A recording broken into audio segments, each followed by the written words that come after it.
Pastor Fisk, I am a Christian with a mental disorder. I understand.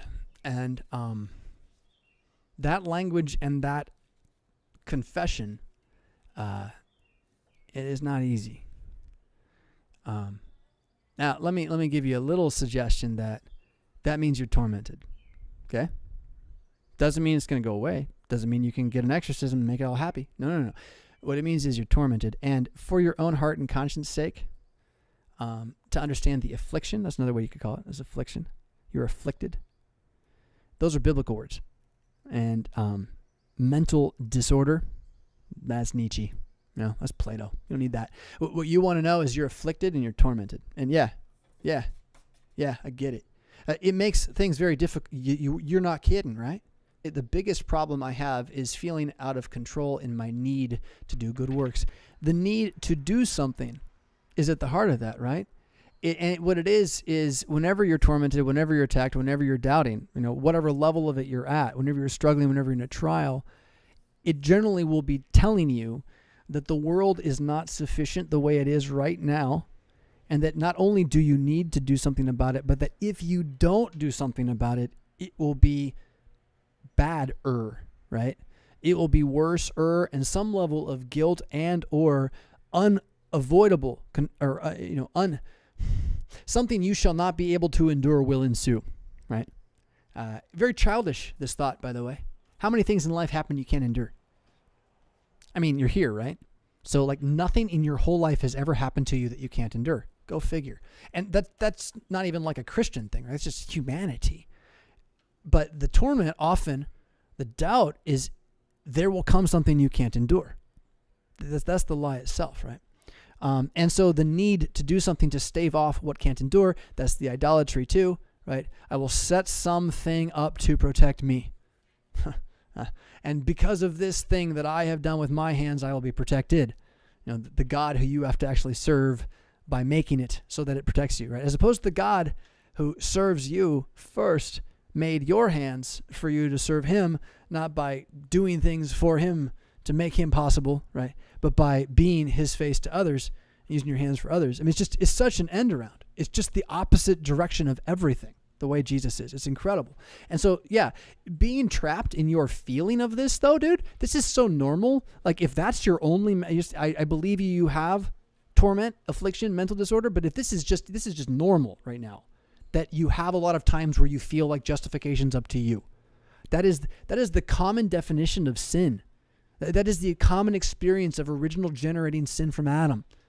Oh, look, I can be better than I am if only I will. That's what he did when he was perfect, and it messed stuff up. And now we think it's the answer over and over and over again.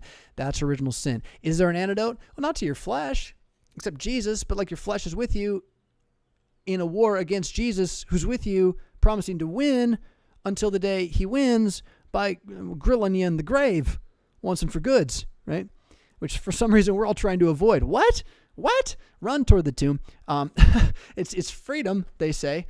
They preach. He is risen. So he goes on. He says, he's in my face as I say it. I grew up Calvinist and have been Lutheran for roughly 2 years now. I feel like I can't stop works righteousness almost like it's an addiction. Correct. This is the normal common human experience. You're very perceptive to have seen this in yourself. Most people have trouble acknowledging it. But dude, you're like thinking about it too much. Like, literally. Jesus did not say, "Come to me, all ye who are weary and heavy laden," and think about it some more. He didn't say, "Come to me, all ye who are weary and heavy laden, and if you try hard enough, after you get to me, everything will be okay." What he said was, "It is finished." What he said was, "I baptize you." What he said was, "I will not leave you or forsake you." And what he said was, your affliction helps you see this. So rule number 1 for wrestling with torment, affliction, struggle, trial, whatever else it is in your life is to know that if it weren't coming to you right now, you'd be going to hell. Get it? When you are afflicted, you are reminded of your need. When he lets you be on your own enough to find the pain you make for yourself, you crawl back to him faster. And this strengthens you and your understanding. It also displays this glorious reality of his endless grace, mercy, and drawing of you to him through Christ for the sake of all the ages around us, for the angels, the art, all that kind of stuff, the heavenly powers.